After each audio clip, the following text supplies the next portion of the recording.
अहमदनगर लोकसभा मतदारसंघामधील दुष्काळग्रस्त भागामधील विविध मागण्यांच्या संदर्भात राष्ट्रवादी काँग्रेसचे युवक नेते आणि शरद पवार यांचे नातू रोहित पवार यांनी अहमदनगरचे जिल्हाधिकारी राहुल द्विवेदी यांची जिल्हाधिकारी कार्यालयामध्ये भेट घेतली आहे। त्यांच्या समवेत राष्ट्रवादी काँग्रेसचे जिल्हाध्यक्ष राजेंद्र फाळके, जिल्हा परिषद सदस्य आणि राष्ट्रवादी काँग्रेसचे पदाधिकारी उपस्थित होते।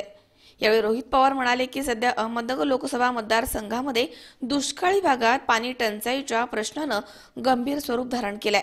खेडोपाडी नागरिकांना 2-3 किलोमीटरवरून पाणी आणावं लागतंय, त्यामुळे नागरिक चांगलेच त्रस्त झाले आहेत।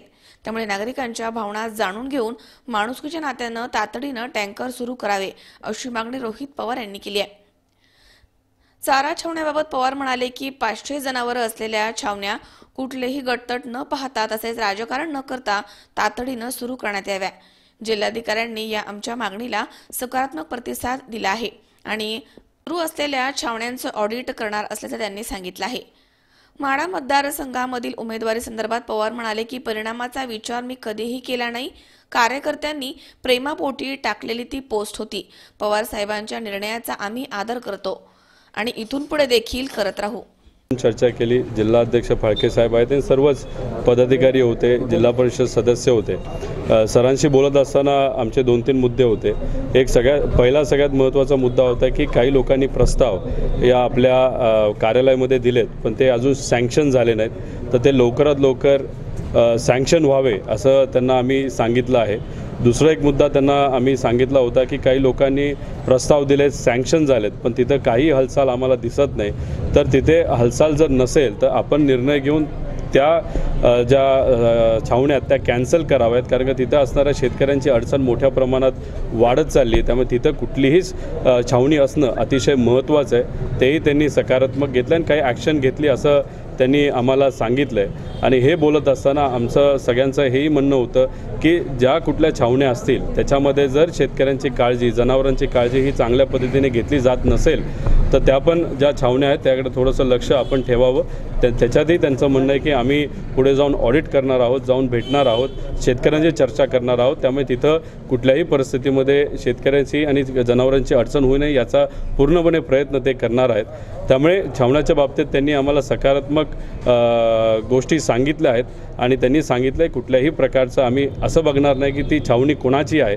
त्यामुळे जी छावणी तिथं ज्या गावामध्ये छावणी जरूरत असेल आणि त्यांनी जर कागदपत्रे बरोबर असतील आणि 500च्या आसपास जर जनावरं असतील तर नक्कीच तिथं ती छावणी ही दिली जाईल। कुठलाही गटतट हा बघितला जाणार नाही आणि फक्त शेतकऱ्यांचाच विचार केला जाईल असं आम्ही पण त्यांना सांगितलं। त्यांनी आम्हाला सकारात्मक त्याच्याबद्दल सांगितलं। दुसरी एक सगळ्यात महत्त्वाची गोष्ट आम्ही त्यांना सांगितली की नगर जिल्हा असेल, काही तालुके असेल जिथं पाण्याची कमतरता आहे, तर त्या परिसरामध्ये आता टँकर हे प्रशासनाकडनं चालू झाले आहेत, पण अजून बऱ्याच ठिकाणी टँकरची सुरुवात व्हायची आहे आणि काही ठिकाणी गावठाणात कदाचित एखाद दुसरी मोटर ही चालू असेल, पण वाड्या वस्त्यांवर पाणी कमी पडतं आहे शेतकऱ्यांची। कारण का आम्ही परिसरामध्ये फिरत असताना शेतकऱ्यांची लोकांची तेच म्हणणं आलं की आमच्याकडे एकच मोटर कुठेतरी चालू आहे, पण ठिकठिकाणी आम्हाला पाणी मिळत नाही, वाड्या वस्त्या अडचणीत आहेत। त्यामुळे तिथं प्रशासकीय टँकर हे लवकर चालू व्हावेत। म्हणजे आम्ही आमच्याकडनं मदत ही तर केलीच आहे, 50-60 टँकर आम्ही चालू केलेत, पण त्याच्या व्यतिरिक्त आम्ही पण पुढे जाऊन वाढू। पण ते करत असताना प्रशासनाकडनं पण तसाच पाठिंबा, पुढे जर लागत टँकर असतील जे लागत आहेत ते वाढवावेत असं त्यांना खरं तर आम्ही सांगितलं। त्यामुळे मला आपल्या सर्वांना एवढंच सांगायचं आहे की कलेक्टर साहेबांची चर्चा होत असताना त्यांचे सर्व तिथं अधिकारी होते, आमचे पदाधिकारी होते, त्यांनी आम्हाला सांगितले की तुम्ही काळजी करू नका, शेतकऱ्यांनी काळजी करू नये, तुम्ही मांडलेले मुद्दे हे महत्त्वाचे आहेत आणि त्याच्यावर नक्कीच आम्ही पुढे लक्ष देऊ आणि त्याच्यावर पुढे जाऊन सकारात्मक कारवाई आम्ही करू असं आम्हाला त्यांनी चांगलं असं निर्णय सांगितला आहे। त्यामुळे आम्ही तसं बघितलं तर आज प्रशासन आमच्या पाठीशी आहे, लोकांच्या पाठीशी आहे असं आम्हाला वाटतं। कारण का आता कोड ऑफ कंडक्ट चालू आहे आता, त्यामुळे शासनाचा ह्याच्यात काहीही रोल नाही। आता प्रशासन आणि तिथे असणारे लोक यांचा रोल सगळ्यात महत्त्वाचा असेल आणि आम्ही त्यांच्या दोघांच्या मधला दुवा म्हणून इथं सामाजिक हेतूने, सामाजिक भावनेने नक्कीच या लोकांचा आवाज या प्रशासनापर्यंत पोहोचवण्याचा प्रामाणिक प्रयत्न करू, एवढंच खरं तर आपल्या सर्वांना मला आज इथं सांगायचं आहे। मुंबईवर दुष्काळाची तीव्रता वाढते, एकीकडं चारा छावण्या लवकर सुरू होते, सरकार चाल ढकल करते। दुसरी गोष्ट त्या GR मध्ये एक अट टाकलेली आहे की पालकमंत्र्यांच्या शिफारशीशिवाय चारा छावण्या मंजूर होणार नाही. तर यावर काय वाटतं? नाही, आता हायकोर्टचा एक निर्णय आला आहे की त्याच्यामध्ये मंत्र्याचा काही रोल नसावा, त्यामुळे प्रशासनाच्या हातात ती ताकद असावी. आणि एक दुसरी सगळ्यात महत्त्वाची गोष्ट आहे की आता समजा एखाद्या पालकमंत्र्याला जर आपण तिथं निर्णय घ्यायची ताकद दिली तर तुम्ही मला सांगा तिथं भेदभाव होणार आहे का? होणारच ना. कारण का आज लोकांमध्ये फिरत असताना तो भेदभाव आम्हाला कुठेतरी जाणवतो की फक्त त्याच लोकांचे प्रस्ताव पुढे येतात जे त्यांच्या विचाराचे, BJPच्या विचाराचे आहेत. तर मला असं म्हणायचं की आज परिस्थिती अशी आहे की लोकांना प्यायला पाणी नाही, जनावरांना तिथं चारा नाही. या परिस्थितीमध्ये राजकारण होऊ नये हे आमच्या सर्वांची प्रामाणिक भावना होती. आणि आम्हाला चांगली गोष्ट आहे की काही दिवसांपूर्वी हायकोर्टलीच तो निर्णय दिला की त्या प्रकारचा भेदभाव होत असेल तर पालकमंत्र्याला तो हक्क कशाला असावा. तो हक्क जसा पूर्वी प्रशासनाला होता तसाच तो आत्ता प्रशासनाला तो हक्क दिला आहे असं त्यांनी आम्हाला सांगण्यात आलं. पण जिल्ह्यात तसं चित्र दिसत नाही. जे जवळचे BJPचे कार्यकर्ते आहेत त्यांच्या बरंच जास्त आमचं तेच म्हणणं आलं की जे काही सँक्शन झालेल्या छावण्या आहेत त्या BJPच्याच विचाराच्या आहेत, पण तरी आम्ही त्यात राजकारण हे करत नाही. पण फक्त तिथं छावणी जर चालू झाली असेल तर लगेच शेतकऱ्यांची जनावराला सेवा तुम्ही चालू करा. पण काही ठिकाणी त्याही सेवा चालू झाल्या नाहीत आणि त्या आता कॅन्सल करण्याचं आम्ही त्यांना सांगितलं की ज्या कुठल्या असतील ज्यांनी चालूच केलं नसेल तर तुम्ही त्या कॅन्सल कराव्या. आणि त्याच्यावर त्यांनी तो निर्णय घेतला आहे असं आम्हाला कळतं आहे. आणि आम्ही थोडंसं कुकडीच्या पाण्याबद्दल पण बोललो. त्यांना सांगितलं की आम्ही थोडंसं विनंती करतो की त्याचं जे आवर्तन आहे ते लवकरात लवकर थोडंसं कुकडीचं आवर्तन सोडावं आणि तिथे खाली कनालवर असणारे जे सर्व गाव आहेत तिथं असणारे शेतकरी आहेत तर त्यांना काही प्रमाणात पिण्याच्या पाण्याचं आणि जनावरांच्या पाण्याचं सोय ही होईल असं त्यांना आम्ही विनंती केली आहे. आणि त्याला पण ते सकारात्मक बोलले आहेत. एप्रिलच्या कदाचित पहिल्या दुसऱ्या आठवड्यात ते पाणी सोडतील असं त्यांनी आम्हाला सांगितलं. गोष्ट कशी आहे की मुंबईत घडलेली जी दुर्घटना आहे त्याच्या आधी एल्फिस्टनला पण ती दुर्घटना घडलेली आणि ते करत असताना परत तिथं चर्चा सुरू झाली की ते म्युन्सिपल कॉर्पोरेशनकडे आहे का रेल्वेकडे आहे. माझ्यासारख्या एखाद्या कार्यकर्त्याला एवढंच म्हणणं आहे की तिथे जे ब्रिजवर येणं जाणं करणारे लोक आहेत ते सर्वसामान्य लोक आहेत. तिथं तुम्ही एकदाच सांगा की हे सर्व ब्रिज रेल्वेकडे आहेत का म्युन्सिपल कॉर्पोरेशनकडे आहेत. आणि जर कोणाकडे असतील त्याच्यावर काम करणं अतिशय महत्त्वाचं आहे. कारण की दुर्घटना घडली आणि त्यांना 5-6 लाख देणं हे मला असं वाटतं की ठीक आहे तेव्हा तुम्ही तो निर्णय घेतला. पण त्यांच्या घरावर काय जात असेल एखादा करता व्यक्ती जर त्या घरातून गेला वारला तर मला असं वाटतं की त्याच्या बाबतीत तुम्ही विचार करा. आणि हे जे वाद होतात ना हा ब्रिज कोणाकडे त्याच्या तुम्ही निर्णय घ्या आणि पुढे जे बाकीचे ब्रिज असतील त्याच्यावर तुम्ही कुठेतरी काम करा सेफ्टीचं. उगाच तिथं ह्याच्यावर त्याच्यावर ढकलून तुम्ही कसं मन विचलित करताय. लोकसभेची 2 दिवसापासून अशी चर्चा होती तुमच्या लोकसभा मतदारसंघाची जबाबदारी आपल्याकडे आहे अशी चर्चा सुरू झालेली आहे. काय सांगाल? नाही, ती चर्चाच आहे. हे बघा आमचे जिल्हा अध्यक्ष तात्या इथं आहेत. आता शेवटी तुम्ही मला सांगा की कार्यकर्ता म्हणून एक नेता म्हणून अजितदादा असतील, जयंतराव पाटील असतील ते पण राज्यभर फिरणार आहेत, साहेब फिरणार आहेत. आता कार्यकर्ता म्हणून पण आमची पण जबाबदारी जिथं कुठं आम्हाला जाता येईल, काही युवकांशी चर्चा करता येईल, कुठं बोलता येईल तर ती जबाबदारी प्रत्येक कार्यकर्त्यांवर आहे. आणि जशी प्रत्येक कार्यकर्त्यांवर आणि पदाधिकाऱ्यांवर ती जबाबदारी आम्ही पण तेच कार्यकर्ते आहोत. त्यामुळे जिथं कुठं आम्हाला जाता येईल, भेटता येईल तो प्रयत्न आम्ही प्रामाणिक करत आहोत. विशेष जबाबदारी असं समजतंय.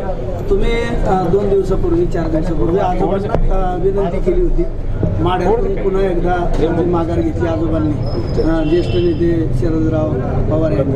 तर ती विनंती आणि त्याचा परिणाम झाला नाही. कसं परिणामाचा विचार मी तसा केला नाही. आणि मी आधीही सांगितलं प्रेमापोटी ती केलेली एक कार्यकर्त्याची पोस्ट होती. आणि शेवटी पवारसाहेबांचा जो निर्णय असतो त्याचा आदर आम्ही सर्वजण करत असतो. ते जे पुढेही जाऊन निर्णय घेतील त्याचाही आदर आम्हाला सर्वांना असेल. आणि जे पार्टीकडनं आम्हाला सांगितलं जाईल त्या पद्धतीने आम्ही पुढे जाऊन प्रचार जिथं कुठं असेल तो केला जाईल. एवढंच खरं तर मला सांगायचं महत्त्वाचे आहे. आणि त्याच्यावर नक्कीच आम्ही पुढे लक्ष देऊ आणि त्याच्यावर पुढे जाऊन सकारात्मक कारवाई आम्ही करू असं आम्हाला त्यांनी चांगलं असं निर्णय सांगितला आहे. त्यामुळे आम्ही तसं बघितलं तर आज प्रशासना आमच्या पाठीशी आहे, लोकांच्या पाठीशी आहे असं आम्हाला वाटतं. कारण की आता कोड ऑफ कंडक्ट चालू आहे आता, त्यामुळे शासनाचा ह्याच्यात काहीही रोल नाही. आता प्रशासन आणि तिथे असणारे लोक यांचा रोल सगळ्यात महत्त्वाचा असेल. आणि आम्ही त्यांच्या दोघांच्या मधला दुवा म्हणून म्हणून इथं सामाजिक हेतूने सामाजिक भावनेने नक्कीच या लोकांचा आवाज या प्रशासनापर्यंत पोहोचवण्याचा प्रामाणिक प्रयत्न करू एवढंच खरं तर आपल्या सर्वांना मला आज इथं सांगायचं आहे. सर मुंबईमध्ये सर दुष्काळाची तीव्रता वाढते. एकीकडं चारा छावण्या लवकर सुरू होते, सरकार चाल ढकल करते. दुसरी गोष्ट त्या GR मध्ये एक अट टाकलेली आहे की पालकमंत्र्यांच्या शिफारशीशिवाय चारा छावण्या मंजूर होणार नाही. तर यावर काय वाटतं? नाही, आता हायकोर्टचा एक निर्णय आला आहे की त्याच्यामध्ये पालक मंत्र्याचा काही रोल नसावा, त्यामुळे प्रशासनाच्या हातात ती ताकद असावी. आणि एक दुसरी सगळ्यात महत्त्वाची गोष्ट आहे की आता समजा एखाद्या पालकमंत्र्याला जर आपण तिथं निर्णय घ्यायची ताकद दिली तर तुम्ही मला सांगा तिथं भेदभाव होणार आहे का? होणारच ना. कारण का आज लोकांमध्ये फिरत असताना तो भेदभाव आम्हाला कुठेतरी जाणवतो की फक्त त्याच लोकांचे प्रस्ताव पुढे येतात जे त्यांच्या विचाराचे BJPच्या विचाराचे आहेत. तर मला असं म्हणायचं की आज परिस्थिती अशी आहे की लोकांना प्यायला पाणी नाही, जनावरांना तिथं चारा नाही. या परिस्थितीमध्ये राजकारण होऊ नये हे आमच्या सर्वांची प्रामाणिक भावना होती. आणि आम्हाला चांगली गोष्ट आहे की काही दिवसांपूर्वी हायकोर्टलीच तो निर्णय दिला की त्या प्रकारचा भेदभाव होत असेल तर पालकमंत्र्याला तो हक्क कशाला असावा. तो हक्क जसा पूर्वी प्रशासनाला होता तसाच तो आत्ता प्रशासनाला तो हक्क दिला आहे असं त्यांनी आम्हाला सांगण्यात आलं. पण जिल्ह्यात तसं चित्र दिसत नाही. जे जवळचे BJPचे कार्यकर्ते आहेत त्यांच्या बरंच जास्त आमचं तेच म्हणणं आलं की जे काही सँक्शन झालेल्या छावण्या आहेत त्या BJPच्याच विचाराच्या आहेत, पण तरी आम्ही त्यात राजकारण हे करत नाही. पण फक्त तिथं छावणी जर चालू झाली असेल तर लगेच शेतकऱ्यांची जनावराला सेवा तुम्ही चालू करा. पण काही ठिकाणी त्याही सेवा चालू झाल्या नाहीत आणि त्या आता कॅन्सल करण्याचं आम्ही त्यांना सांगितलं की ज्या कुठल्या असतील ज्यांनी चालूच केलं नसेल तर तुम्ही त्या कॅन्सल कराव्या. आणि त्याच्यावर त्यांनी तो निर्णय घेतला आहे असं आम्हाला कळतं आहे. आणि आम्ही थोडंसं कुकडीच्या पाण्याबद्दल पण बोललो. त्यांना सांगितलं की आम्ही थोडंसं विनंती करतो की त्याचं जे आवर्तन आहे ते लवकरात लवकर थोडंसं कुकडीचं आवर्तन सोडावं. आणि तिथे खाली कनालवर असणारे जे सर्व गाव आहेत तिथं असणारे शेतकरी आहेत तर त्यांना काही प्रमाणात पिण्याच्या पाण्याचं आणि जनावरांच्या पाण्याचं सोय ही होईल असं त्यांना आम्ही विनंती केली आहे. आणि त्याला पण ते सकारात्मक बोलले आहेत. एप्रिलच्या कदाचित पहिल्या दुसऱ्या आठवड्यात ते पाणी सोडतील असं त्यांनी आम्हाला सांगितलं. गणेश राठोड, C24 तास, अहमदनगर.